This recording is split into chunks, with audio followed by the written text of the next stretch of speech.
One word. That's all it took for a Wall Street millionaire to lose everything he'd built in 20 years. October 14th, 1960. Le Pavilion Restaurant, Midtown Manhattan. Richard Whitmore, CEO of Whitmore Steel Corporation, stepped out of a business lunch, 3 martinis deep, and saw Bumpy Johnson walking toward the entrance in a tailored navy suit. Whitmore turned to his colleagues and said it loud enough for the entire sidewalk to hear, "Look at this. Even the N-words think they belong here now." Bumpy stopped. Everyone on that sidewalk froze. Whitmore's friends went pale. They knew who Bumpy Johnson was. But Whitmore, drunk on liquor and privilege, just smiled. Bumpy looked at him for 3 seconds. No anger, no threats. Just that cold, calculating stare that made men check their insurance policies. Then Bumpy walked past him, into the restaurant, without saying a single word. Whitmore laughed. Thought he'd won. Thought Bumpy was afraid. What he didn't know was that in those 3 seconds, Bumpy Johnson had already decided Richard Whitmore's fate. 48 hours later, Whitmore would be on his knees in the middle of Harlem, begging for forgiveness in front of 300 witnesses. This is the story of how Bumpy Johnson destroyed a man's empire without throwing a single punch. To understand what happened in those 48 hours, you need to understand who Richard Whitmore was. Self-made millionaire. Started Whitmore Steel in 1940 with a $50,000 loan from his father. By 1960, his company was worth $12 million.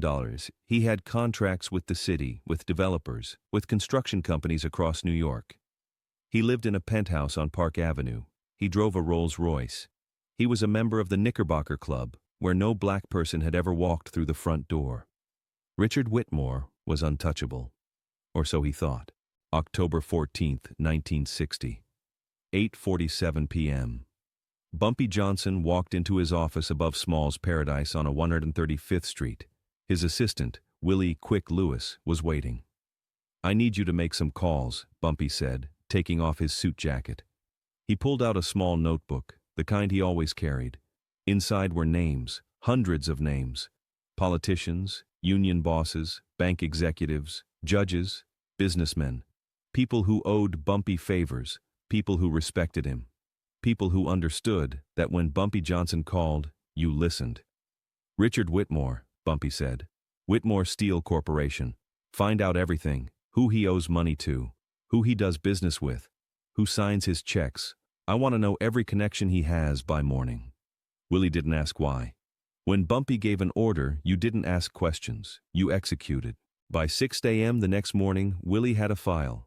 Richard Whitmore's biggest contract was with the Hudson River Construction Company. They were building 3 residential towers in Brooklyn. Whitmore Steel was supplying all the beams, all the framework.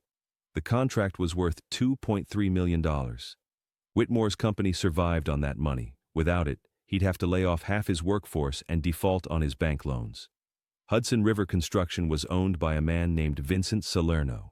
And Vincent Salerno's father had done business with Bumpy Johnson for 15 years.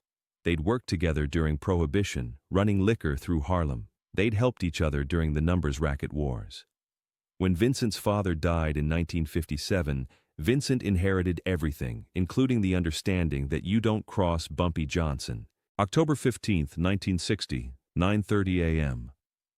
Bumpy picked up the phone in his office, dialed Vincent Salerno's private line. Vincent answered on the second ring. "Bumpy, it's been a while. I need a favor, Vincent." "Name it."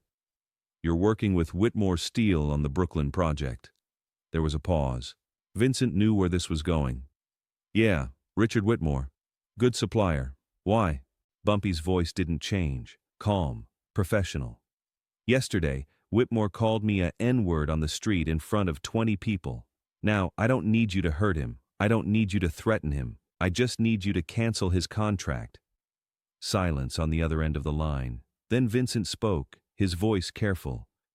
"Bumpy, that's a $2.3 million contract. If I cancel it, I have to find another supplier. That costs me time and money." "I know. And Whitmore's company might not survive losing that deal." "I know." Another pause. "You sure about this?" "I'm sure." Vincent exhaled. "Okay, Consider it done. I'll have my lawyers draft the termination this afternoon. Thank you, Vincent. I won't forget this. Bumpy hung up. One phone call. One favor. That's all it took. But Bumpy wasn't finished.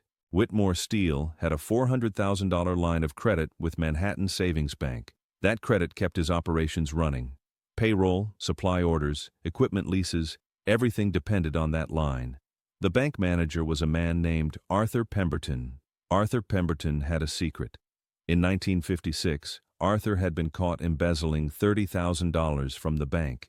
He would have gone to prison, lost everything. But Bumpy Johnson, who had connections everywhere, made the problem disappear. Bumpy called in a favor with a judge, got the investigation quietly closed. Arthur kept his job. Arthur kept his reputation. And Arthur never forgot who saved him. October 15, 1960. 2:15 p.m. Bumpy's second phone call of the day. Arthur, it's Bumpy. Mr. Johnson, what can I do for you? You have a client, Richard Whitmore. Whitmore Steele. Yes, I know Richard. Good account. I need you to freeze his line of credit, effective immediately. Arthur's voice tightened. Bumpy, I can't just freeze someone's credit without cause. The bank will ask questions. Then find a cause. Late payment. Irregularities. I don't care. Just freeze it. Arthur was silent for a long moment. He knew what he owed Bumpy. He knew this wasn't a request. How long do you need it frozen? 48 hours. After that you can unfreeze it if you want. But for the next 2 days, Richard Whitmore doesn't have access to a single dollar of that credit.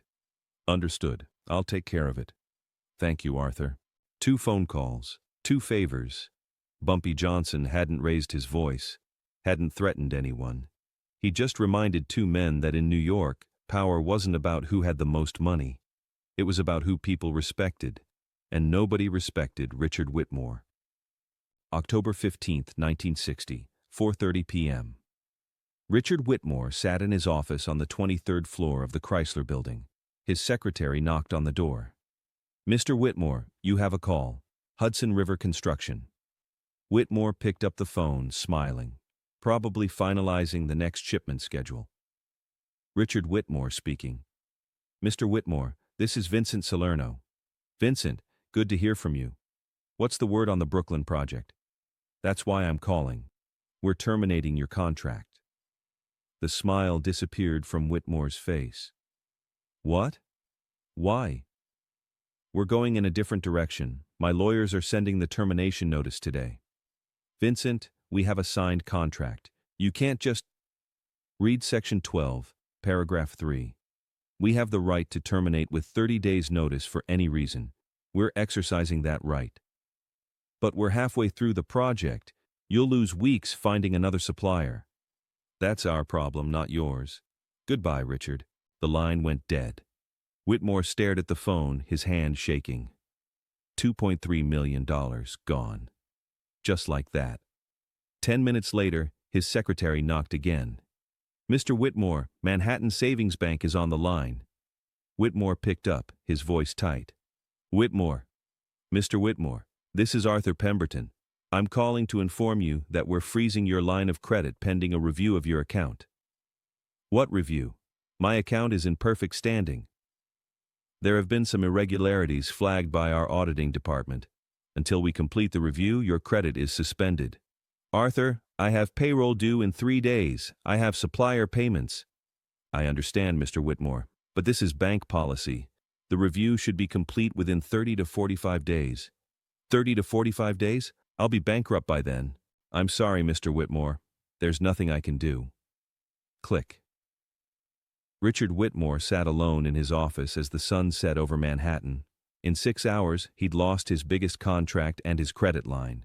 His company was hemorrhaging money. His suppliers would stop delivering. His workers wouldn't get paid. And he had no idea why. October 16, 1960. 10:01 a.m.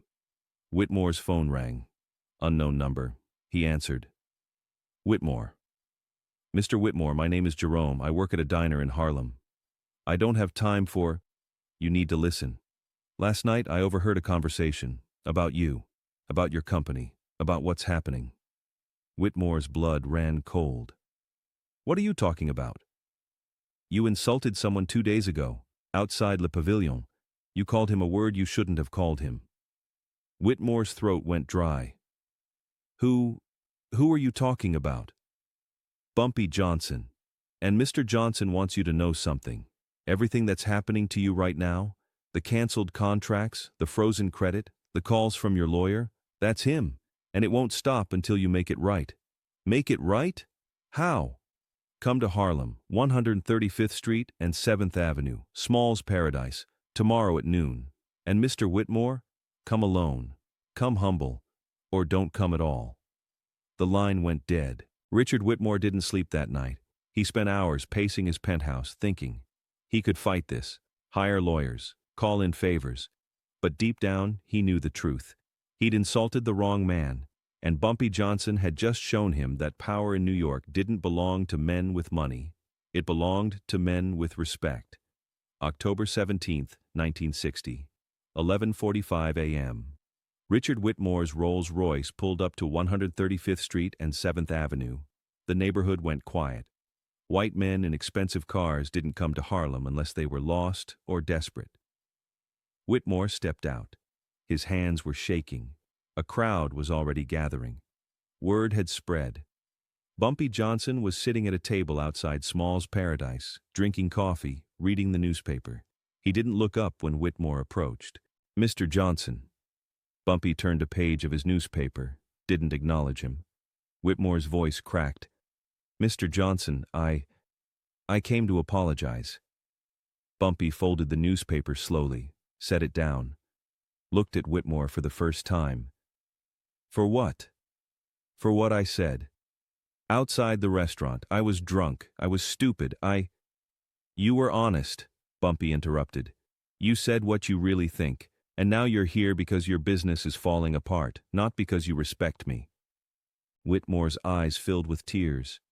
Please, I'll lose everything. Bumpy stood up. The crowd pressed closer. 300 people now, watching, waiting.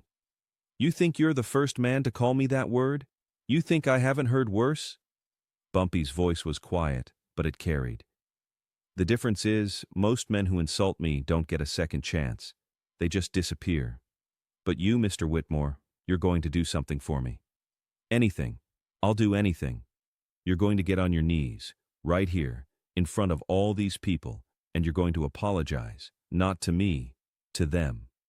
Richard Whitmore looked at the crowd, hundreds of black faces staring back at him. He thought about his company, his reputation, his life. Then slowly, shakily, he dropped to his knees in the middle of the Harlem sidewalk. I'm sorry, he whispered. Louder, Bumpy said. I'm sorry. Whitmore's voice broke. I was wrong. I was ignorant. He was sobbing now, his forehead pressed against the pavement. Bumpy looked down at him. No satisfaction, no joy, just cold reality. Now you understand. Respect isn't something you're born with. It's something you earn, and it's something you can lose in one stupid moment.